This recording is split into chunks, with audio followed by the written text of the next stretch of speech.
Just thought I'd do a quick little drop in here and let you guys know what's going on. I haven't posted a video in probably a couple weeks, but I had a drone that was down, my Baby Hawk HD2. Turns out it was a bad flight controller. I thought it was something I did when I put it in beta flight, but turns out the Emacs had emailed me and said when they looked at it that it was actually a faulty flight controller. So that's all squared away, taking care of that now. So they just decided to mail me a whole nother drone altogether to replace the other one. This one actually binded to everything. I didn't really say much about it in any of my other videos, but the problem was I could not get my E8 transmitter to bind to it, and that was due to the fact that the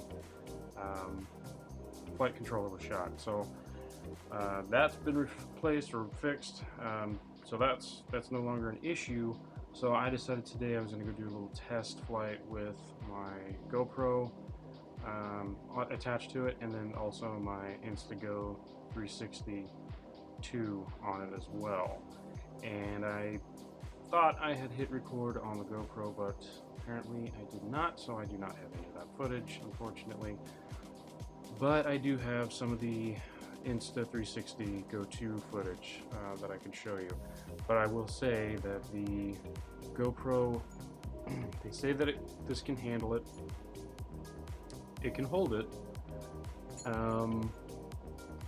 But this GoPro it's GoPro 10 that I'm using, is too heavy. Way too heavy for it. And I'm not even using the biggest battery in mine. I'm actually using a 650, and I think the recommended size is like an 850 for it. So I'm not even using the biggest 4S battery that this thing can hold. So I'm not as heavy even with the battery. So yeah, some guys have actually popped the battery out, taken the door off, and they've used like a little toggle cord and plugged it into the GoPro and straight into the battery on the drone to make it power from that. But even then, this is still, I wouldn't recommend it. It's not really. Yes, you want the footage from this, you want the quality of this, but if you're planning on doing it on a Baby Hawk, it's probably not going to happen. So that's why I would recommend using GoPro's new camera. I don't have one yet, plan on getting one. The GoPro Bones is supposed to be a lot lighter and should be able to work pretty good on this setup here. This is, supposed to be like a 3.5 inch quad. And they say if you put it in pit tune it to the second pit tune, it'll actually handle the payload better. It did not. I mean, it takes off and it'll cruise, but when you go into aggro mode and you try flipping it around and doing this, that, or the other, there's not a very good reaction.